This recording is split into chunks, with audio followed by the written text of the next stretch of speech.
Bonjour à tous, on se retrouve avec grand plaisir pour l'unboxing d'un oracle que je viens d'aller chercher à ma boutique ésotérique préférée dans ma ville. C'est l'oracle du jardin sauvage que vous avez peut-être déjà vu sur d'autres chaînes. Voilà, mais que j'ai évidemment envie aussi de découvrir avec vous. Voilà, c'est de chez Arcana Sacra.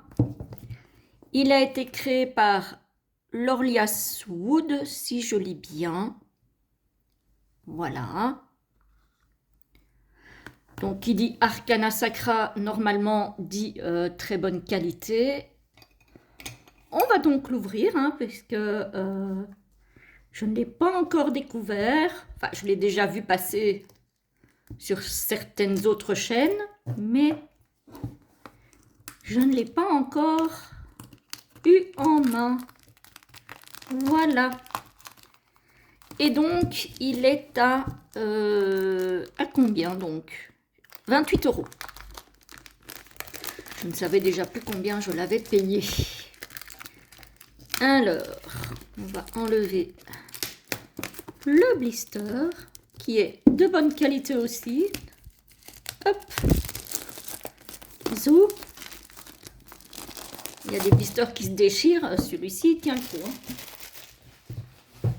Voilà. Alors, ça, on va mettre là. Alors, rejoignez la ronde des esprits du jardin sauvage et poussez le portail vers vos territoires intérieurs.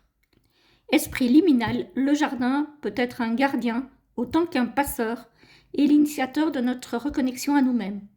Les plantes qui s'y épanouissent librement sont les dépositaires d'une sagesse oubliée, voire reniée, qu'il est temps d'écouter à nouveau. Par sa puissance narrative et ses vibrantes aquarelles, cet oracle vous propose un voyage poétique et engagé vers une conscience approfondie de vous-même et du monde. Au carrefour de la guidance, de la divination et du développement personnel, il invite à une introspection sans complaisance et ouvre une fenêtre sensible sur des espaces habités par les esprits et par la tradition sorcière de nos campagnes.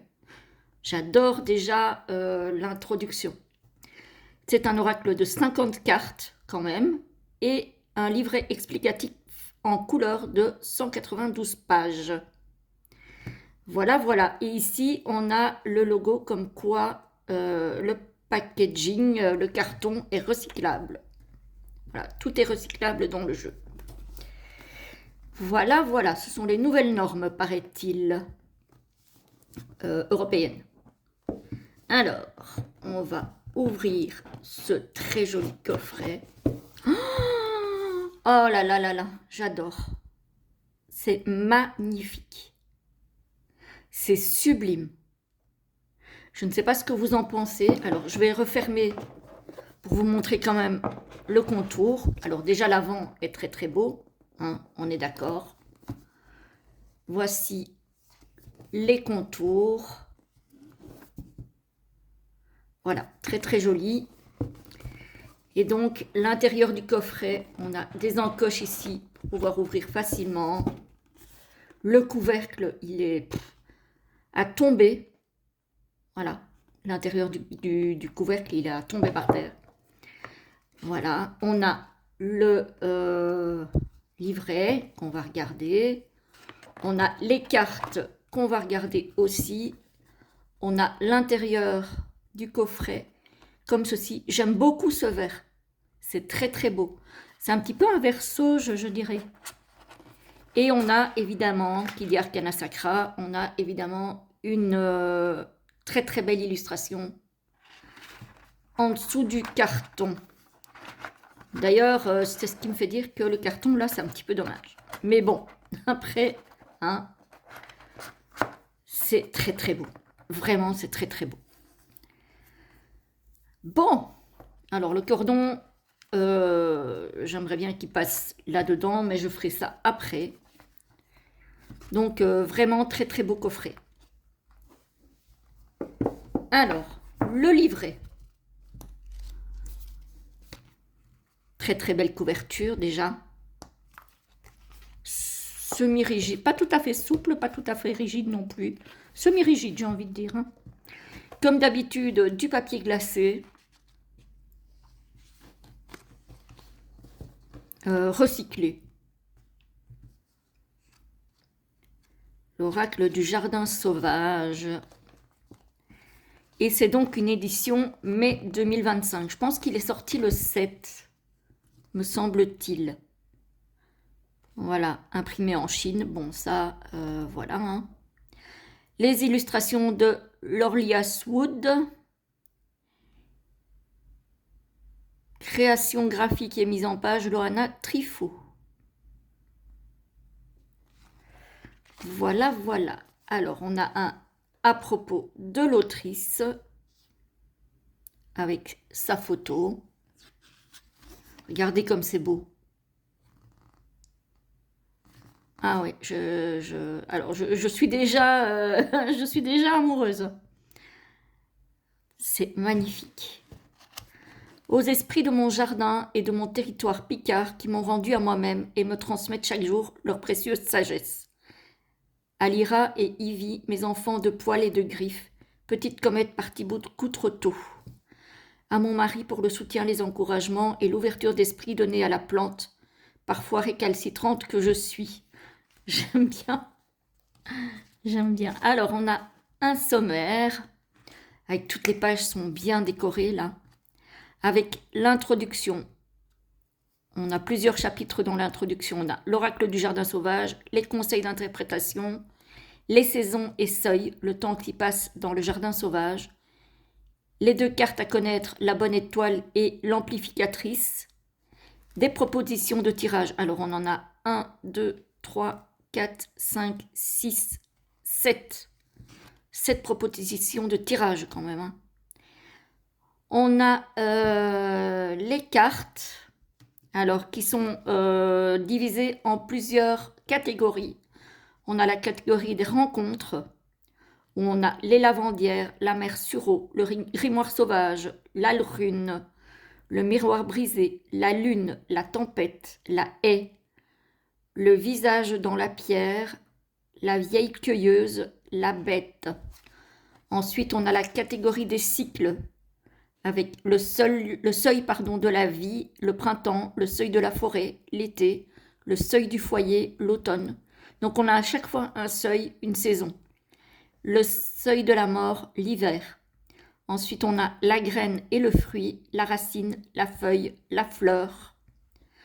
Ensuite, on a la catégorie des murmures végétaux, avec les primes verts, le pissenlit, l'épine noire, l'arôme tacheté, le romarin, les bruyères, les lébores noirs, la belladone, l'aconite, l'aquil et millefeuille, l'ortie, l'aubépine, le rosier sauvage, le millepertuis, l'armoise, la joubarbe des toits, alors j'ai jamais entendu parler, la lavande, la sauge pourpre, la cardière sauvage, jamais entendu parler non plus, la pomme, la molène bouillon blanc, je ne connais pas non plus, le lierre, le physalis, les courges, la ronce, la morelle douce amère, le grand plantain. Ici, on a l'illustration qu'on retrouve dans le couvercle du coffret. Voilà, donc on a l'introduction, hein, comme je vous l'ai dit. Voilà. Entretenir la psyché, reconnecter avec le sauvage, revenir au territoire. C'est écrit petit, il y a beaucoup à lire, hein, donc il faut aimer la lecture. Hein. L'oracle du jardin sauvage, accueillir son jeu et se connecter avec lui, conseil d'interprétation, développer son propre dictionnaire d'interprétation, ça c'est bien. Ça c'est bien, ça peut toujours être utile. À propos des cartes renversées, c'est rare ça dans un oracle. Hein. C'est très très rare. L'ombre et la lumière. Ah, les illustrations sont trop belles. Voilà, ici on a saison et seuil, le temps qui passe dans le jardin sauvage. 2 cartes à connaître, la bonne étoile et l'amplificatrice. Ensuite on a, comme je vous ai dit, hein, les propositions de tirage Alors, le tirage du compost, un tirage pour accompagner nos périodes de transition difficiles et nos travaux d'alchimie de nos ombres, en 3 cartes. Le tirage du jardinier, pour observer les postes de répartition énergétique dans notre vie, en 4 cartes. Le tirage du carrefour végétal, en 5 cartes. Tirage en croix créé pour faire le point sur un processus de guérison ou d'alchimie intérieure. Il peut également servir à faire le point sur son cheminement spirituel. C'est bien ça, c'est intéressant. Le tirage de la bête, en 3 cartes.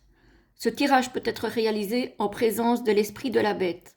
Vous pouvez vous mettre en liminalité, conscience modifiée, heure et lieu liminaux, puis par le moyen d'une visualisation, aller à la rencontre de l'esprit de la carte qui vous permettra d'approcher votre bête intérieure.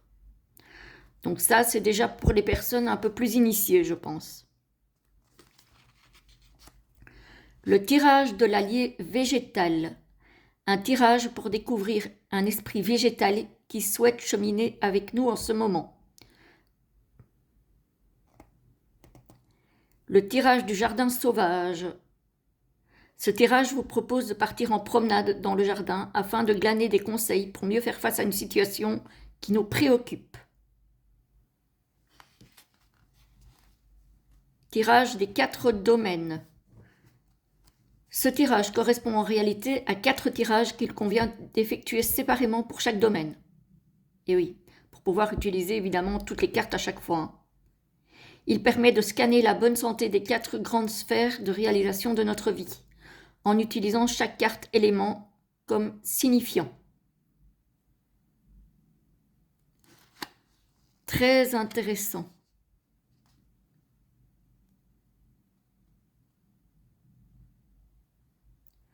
La suite de ce livre-guide possède son propre mouvement dont vous pouvez prendre connaissance indépendamment de vos tirages. Les textes descriptifs des cartes rencontres peuvent être lus l'un après l'autre comme un cheminement progressif, un premier cycle de reconnexion à soi. Il en va de même avec les textes des cartes cycles qui nous refont cheminer, cette fois-ci en cohésion avec l'horloge de la nature et du territoire. Enfin, les cartes murmures végétaux peuvent être lues indépendamment au gré de vos attirances, car elles n'ont pas d'ordre particulier. Voilà. Et puis on a les différentes catégories avec à chaque fois le numéro de la carte, la mignonnette en couleur, le nom de la carte, les mots-clés, un texte explicatif. Voilà. Où on explique d'abord la carte en général, ensuite on explique les éléments qui sont sur la carte.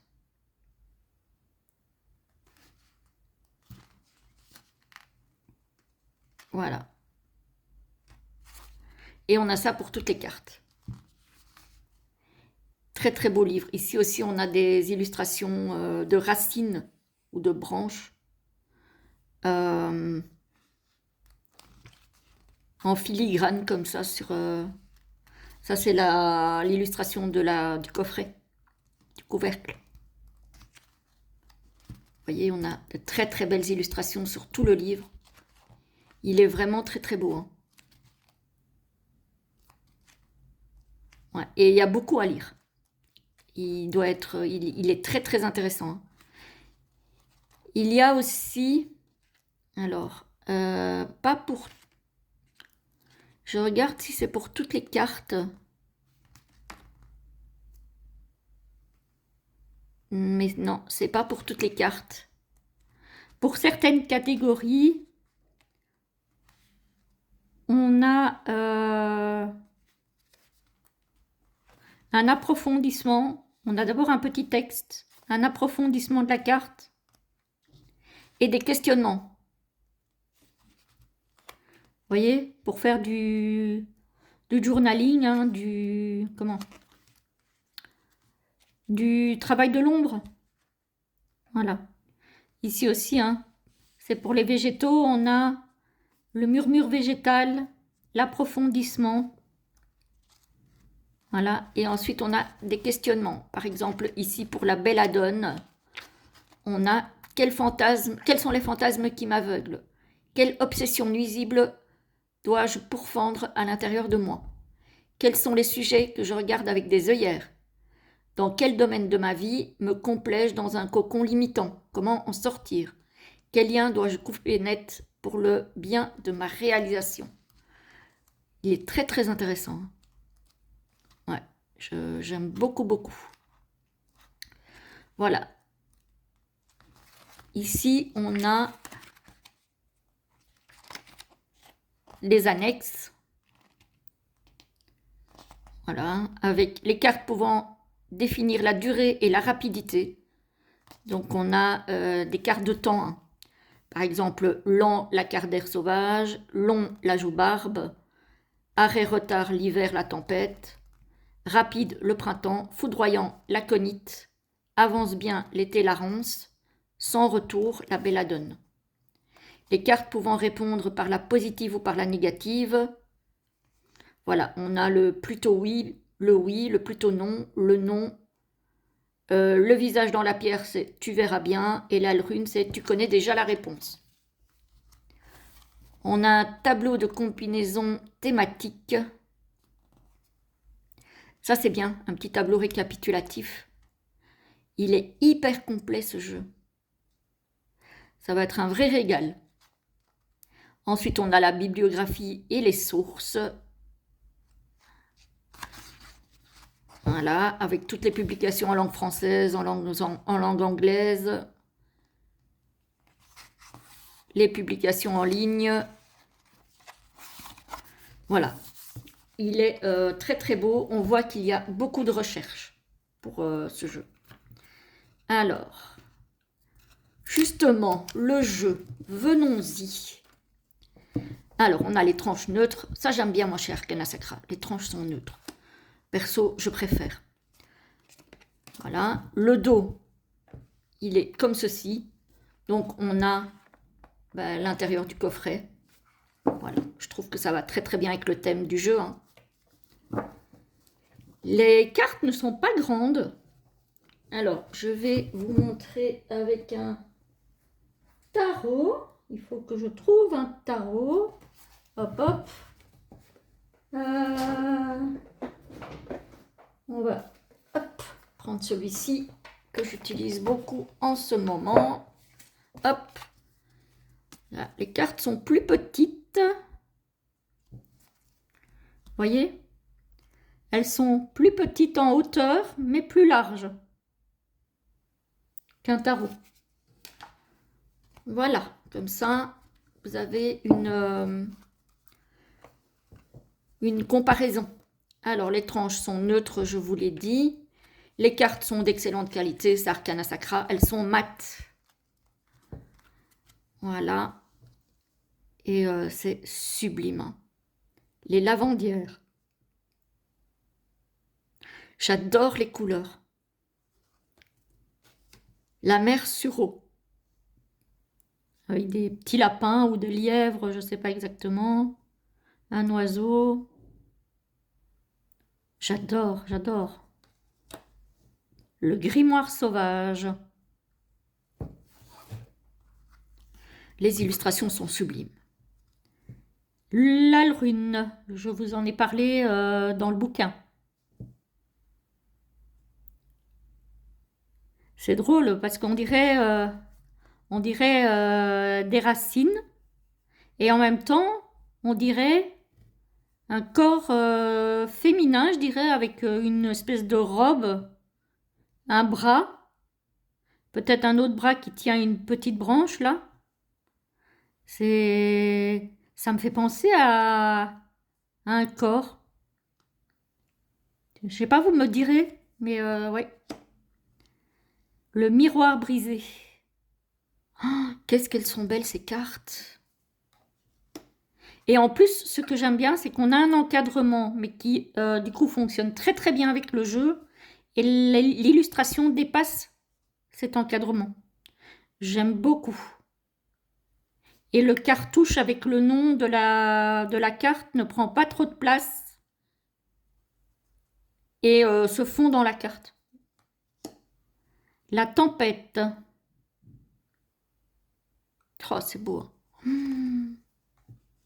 La haie. Donc ça, c'est l'illustration du couvercle du coffret.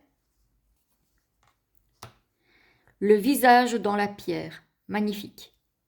Ça me fait penser en même temps à un sage et en même temps, je ne sais pas pourquoi, un petit peu à un lion avec la crinière autour.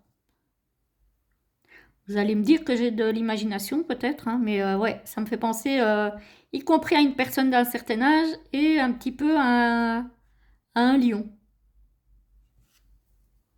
Un homme lion, pourquoi pas. La vieille cueilleuse, très très belle. Franchement, il est top. Hein. La bête.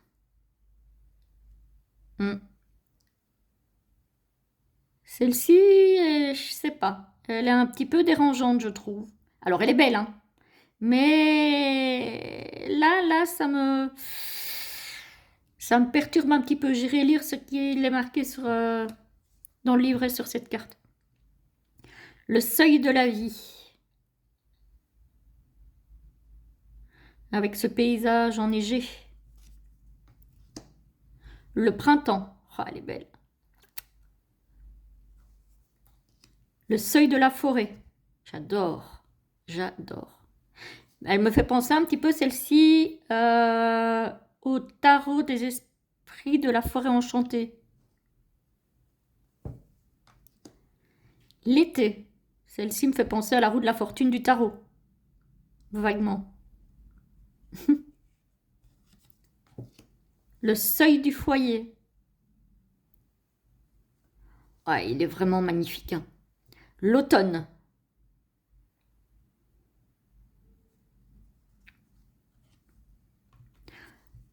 Et ça, j'aime bien en plus parce que ça montre vraiment les natures mortes en fait. Hein. La nature qui meurt. Hein. On voit ça souvent sur les peintures, hein, les natures mortes. Le seuil de la mort. Ouais, effectivement. L'hiver. Ah, trop belle. Avec une clé là. On dirait un jeu de cartes avec une clé sur le dos. La graine et le fruit. Je sais pas ce que vous en pensez, mais ouais. Et donc ici, on a le feu. Hein.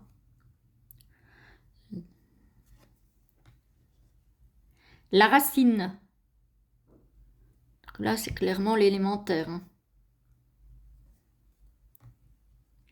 La feuille avec l'élément eau.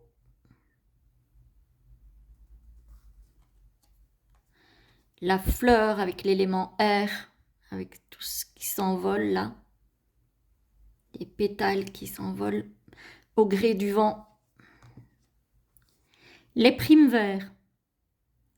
Oh là là, mais quelle merveille! Oh, je l'avais déjà vu passer, mais je pensais vraiment pas qu'il était aussi beau que ça. Je savais qu'il me plaisait bien. Je pensais pas qu'il allait me plaire autant. Le pissenlit. Oups. L'épine noire. Il est vraiment très beau. Et les cartes sont vraiment d'une qualité incroyable. Mais bon, ça arcana ça craint. La roue tachetée. Avec un serpent ici. Bon, ce sont des bestioles que je n'aime pas trop. Hein, mais le romarin.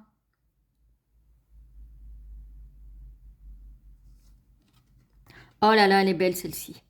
Les bruyères. Les couleurs sont splendides. Elles sont douces, elles n'agressent pas et pourtant il est coloré. Il fait toutes les saisons celui-ci. Franchement, il fait vraiment toutes les saisons. Hein. Les lébores noirs.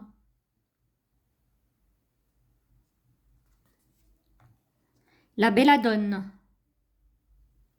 On a ce côté effectivement toxique, hein, avec le serpent ici et là, et ici encore. Donc ouais, on a vraiment cette idée de toxicité. Hein. L'aconite. On a encore du serpent. Hein. Et on a la foudre.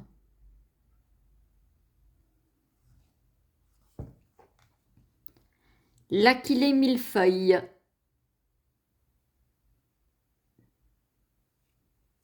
J'adore. Je ne sais pas ce que vous en pensez, si vous l'avez déjà ou s'il vous intéresse. L'ortie. Évidemment, je pense qu'il faut aimer la nature et les plantes. Hein. Il faut vraiment s'intéresser à ça parce que ça ne parle évidemment que de ça. L'aubépine. Et évidemment, il y a peut-être des cartes qui seront plus intuitives que d'autres. Mais je pense que sans le livret, c'est quand même compliqué. Le rosier sauvage. Celle-ci, c'est l'illustration qui est à l'intérieur du couvercle que je trouve sublimissime. Le millepertuis. Avec ce soleil là, ces rayons tout lumineux. Oh, c'est trop beau. Oh là là, l'armoise. Trop, trop belle. J'adore, j'adore, j'adore. La joue-barbe des toits. Là, je ne connais pas du tout, c'est très original, je trouve, comme plante. C'est vraiment très original, j'aime beaucoup, mais je ne connaissais pas. La lavande. Ça me fait penser à mes vacances en Provence. La sauge pourpre. Très très belle. On a des crapauds. On a... Je pense que c'est un serpent ici aussi.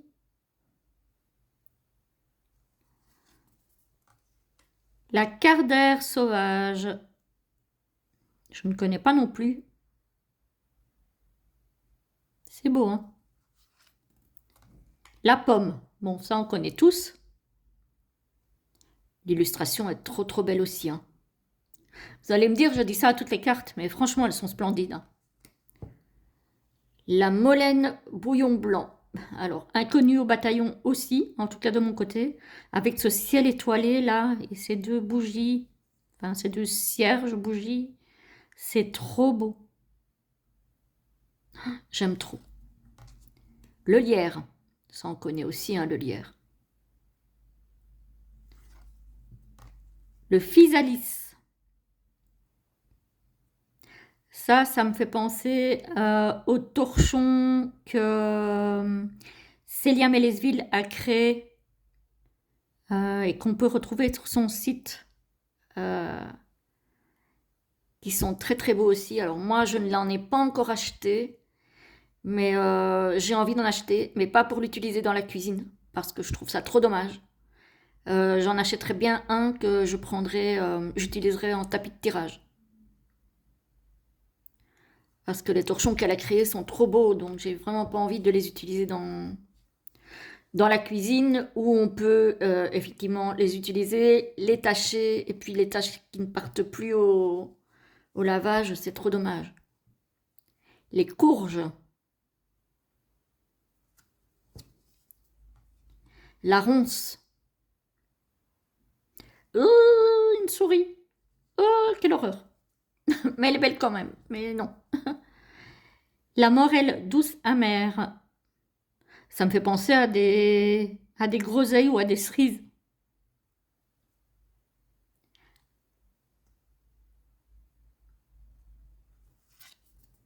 Et enfin, le grand plantain. Voilà, voilà. J'ai quand même envie de les mélanger. Alors, je ne vais pas vous lire tout ce qu'il y est marqué dans le livre, mais j'ai quand même envie de vous donner, ne fût-ce que les mots-clés, et peut-être 2-3 petites choses sur la carte. Alors, on va se tirer une petite carte pour voir... Oups là, non, là, il y en a trop. Pour voir un petit peu qu'est-ce qu'on nous dit dans le livre. C'est quand même toujours intéressant d'avoir un petit aperçu, même si je ne vous lis pas tout. Alors, est-ce qu'il y en a une qui veut tomber pour nous faire plaisir? Voilà, on a celle-ci qui veut sortir, on va la prendre. Ah il y en a deux. Bon, je vais en prendre une, hein, parce que c'est vraiment juste pour avoir un aperçu. Et on a l'armoise. Alors, on va regarder l'armoise. C'est la carte numéro 38. Hop, hop. 36, 37, 38. Alors, on va la mettre un tout petit peu plus haut.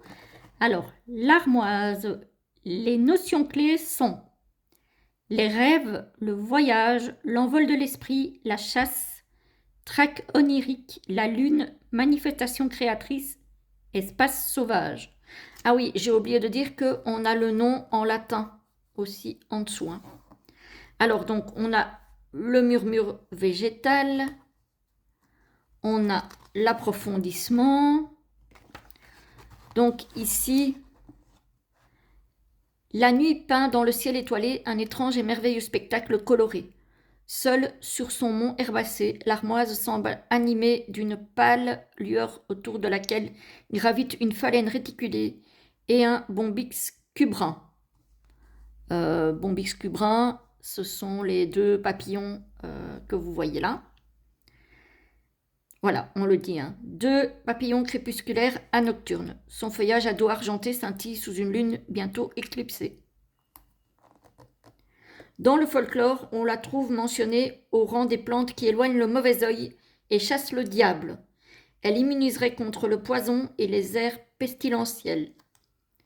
Elle se retrouve liée au feu en de multiples occasions. Pour commencer, elle protège des coups de soleil, mais aussi des éclairs. On la porte sur soi à la Saint-Jean, en couronne ou en ceinture, pour danser autour du feu et s'immuniser contre les maladies.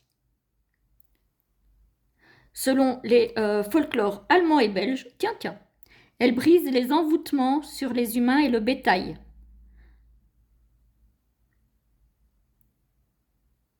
Voilà. L'armoise protège les voyageurs de tout poil. En ouvrant des portes vers le lumineux, elle nous rend féconds de visions et de messages qu'elle nous aidera à coucher dans la matière. Elle est l'alliée des actifs travailleurs des mondes oniriques. C'est pour ça qu'on parle des rêves dans les mots-clés. Hein. Et des phalènes quêteuses de flammes divines. Mais elle est réputée provoquer des allergies chez certaines personnes. Et tous ne s'entendront pas avec son esprit puissant et sauvage. Ensuite, on a les questionnements liés à l'armoise. Quelle place ont mes rêves nocturnes dans ma pratique spirituelle et ou thérapeutique? À quoi ressemble le territoire de mes rêves? Y a-t-il des éléments récurrents? Lieux, animaux, objets, entités, etc. Comment puis-je dessiner la carte? Comment puis-je en dessiner la carte? Ma souveraineté s'étend-elle jusqu'à ce territoire? Comment puis-je le protéger et le nourrir? Que peuvent m'enseigner mes rêves et rêveries au sujet de moi-même, de mes désirs profonds et de mes craintes? Voilà un petit peu en bref pour cette très très belle carte de l'armoise. Voilà les amis, j'espère que cette petite présentation vous aura plu. Moi je le trouve splendide, j'ai hâte de découvrir un petit peu plus le livre qui est une mine d'informations. En tout cas, j'espère que la présentation vous a plu. Je vous souhaite une très belle journée ou une très belle soirée. Et je vous retrouve très vite pour la prochaine vidéo. À bientôt!